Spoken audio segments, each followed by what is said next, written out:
ایک بزرگ تھے، وہ دریا کنارے وضو کر رہے تھے۔ ایک بچھو تھا جو ایک لکڑی پر تیرتا ہوا، کبھی پانی کے ہچکولوں سے وہ ڈوبتا بھی اور کبھی لکڑی کو تھام لیتا، یوں پانی کے بہاؤ پہ جا رہا تھا۔ تو ان بزرگوں نے دیکھا تو ہاتھ ڈال کر کے اس کو نکالنا چاہا، تو اس نے اپنی فطرت کے مطابق ان کے ہاتھ پہ ڈنگ مار دیا۔ درد کی شدت سے ہاتھ جھٹکا تو وہ گر گیا، تو پھر ڈوبنے لگا تو پھر پکڑا اور پھر اس نے ڈنگ لگا دیا۔ 7 مرتبہ اس نے ڈنگ مارا اور آپ اس کو نکال کے 8ویں مرتبہ باہر نکالنے کی کوشش کر رہے ہیں۔ تو مرید نے کہا جو پاس بیٹھا تھا، حضرت یہ بار بار آپ کو ڈنگ مارتا ہے اور آپ اس کو نکالنے کے لیے کوشاں ہیں۔ فرمایا وہ اپنی بری فطرت سے باز نہیں آتا، میں اپنی اچھی عادت سے باز کیسے آ جاؤں؟ تو لوگوں کے ساتھ رویہ اچھا رکھے، وہ جو بھی رویہ رکھے۔ ہم کہتے ہیں کوئی اینٹ اٹھائے گا تو ہم آگے سے پتھر اٹھائیں گے، تو یہ کیا کمال ہوا؟ لوگ کہتے ہیں تم 1 قدم پیچھے ہٹو گے، میں 10 قدم پیچھے ہٹوں گا، تو یہ کیا کمال ہوا؟ تم کہو میاں تم جتنے مرضی قدم پیچھے ہٹو، میں بھاگ کے تمہارا دامن پکڑ لوں گا، تمہیں جانے نہیں دوں گا، ایک دن تجھ کو بھی جیت لوں گا محبت کے زور پہ۔ ہم کہتے ہیں کہ فلاں میرے ساتھ اچھا سلوک کرتا ہے تو میں بھی اچھا کرتا ہوں، فلاں کا سلوک میرے ساتھ اچھا نہیں ہے تو ٹھیک ہے، جس طرح وہ چلتا ہے میں بھی اسی طرح چل رہا ہوں۔ یہ تو پھر برابری ہوئی۔ اگر کوئی برائی کے ساتھ معاملت کرتا ہے تو آپ بھی اس کے ساتھ ایسے ہی کرتے ہیں، تو برائی میں برابر ہے۔ اور اگر آپ کے ساتھ کوئی اچھا سلوک کرتا ہے تو آپ بھی اس کے مقابلے میں اچھا کرتے ہیں، تو پھر بھی آپ برابر ہیں، لیکن اچھائی میں برابر ہے۔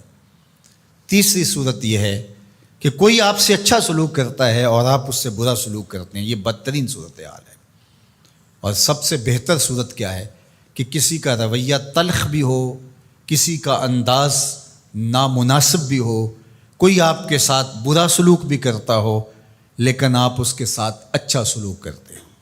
خون کا رشتہ ہے، دودھ کا رشتہ ہے، وطن کا رشتہ ہے، ہمسائیگی کا رشتہ ہے، آپ کے ساتھ اس کی تعلق داری ہے، آپ کے آباء و اجداد کی آپس کے اندر سانجھ تھی اور آپ اس کو نبھا رہے ہیں، تو یہ ہے بہترین رویہ کہ کسی کا کوئی بھی رویہ ہو آپ اس کے ساتھ اچھا رویہ اختیار کرتے ہیں۔ حضرت عقبہ بن عامر رضی اللہ تعالی عنہ کو حضور نے ارشاد فرمایا تھا، سل من قطعک واعط من حرمک واعف عن من ظلمک۔ اے عقبہ بن عامر، جو تجھ سے تعلق توڑے تو اس سے تعلق جوڑ، جو تجھے محروم رکھے تو اس کی جھولیاں بھر دے، اور جو تیرے پہ زیادتی کرے تو اس کو معاف کر دے، اس سے درگزر فرما۔ یہ بہترین کردار ہے جس سے ایک اچھا ستھرا پاکیزہ اور مناسب معاشرہ ترتیب پاتا ہے اور ترکیب پاتا ہے۔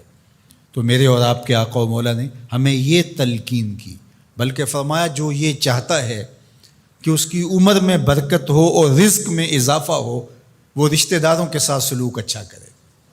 یہ راز ہے عمر میں برکت کا اور رزق میں اضافے کا۔ رشتہ داروں کے ساتھ اگر سلوک اچھا کرو گے تو تمہاری عمر میں بھی برکت ہوگی، تمہارے رزق میں بھی برکت ہوگی۔ تو ہمیں یہ تلقین کی گئی، رشتہ دار تو دودھ یا خون کی سانجھ سے رشتہ دار بنتے ہیں، کوئی عام انسان بھی ہو، ہمیں تو ان کے ساتھ بھی اچھا رویہ اختیار کرنے کی تلقین کی گئی۔ حتیٰ کہ آپ کے دین پر نہ بھی ہو تو آپ کی ہمسائیگی میں بستا ہے، مستامن ہے، ذمی ہے، تو اس کے ساتھ آپ کا سلوک اچھا ہوگا۔ آپ کا دین آپ کو یہ سکھاتا ہے۔ شیخ سعدی بولے، شنیدم کے مردان راہ خدا، دلے دشمنا ہم نہ کردن تنگ، تو را کہ میسر شود ای مقام، کہ با دوستانت خلاف است و جنگ۔ میں نے سنا ہے کہ جو اللہ کے بندے ہیں وہ تو دشمنوں کا دل بھی نہیں دکھاتے۔ تجھے تصوف کے مراتب رفیع کیسے نصیب ہو سکتے ہیں؟ تو اپنوں سے جنگ چھیڑ کے بیٹھا ہے، تو اپنوں کے گریبان پھاڑ رہا ہے، اپنوں کی پگڑیاں نوچ رہا ہے، اور تو اپنی رشتہ داریوں کو توڑ رہا ہے، تو اپنے ہم منصبوں کے ساتھ الجھاؤ میں مبتلا ہے، اپنے ہم مسلکوں ہم مشربوں کے ساتھ تیرا الجھاؤ چل رہا ہے، تیری لڑائی چل رہی ہے۔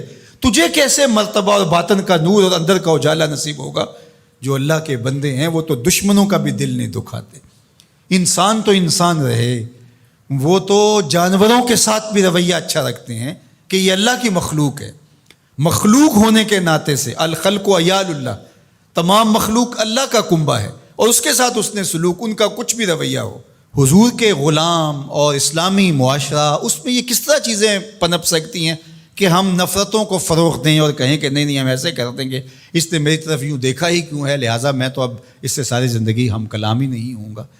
تو رویوں کی خوبصورتی اور صلہ رحمی یہ ہمارے دین نے ہمیں سکھایا.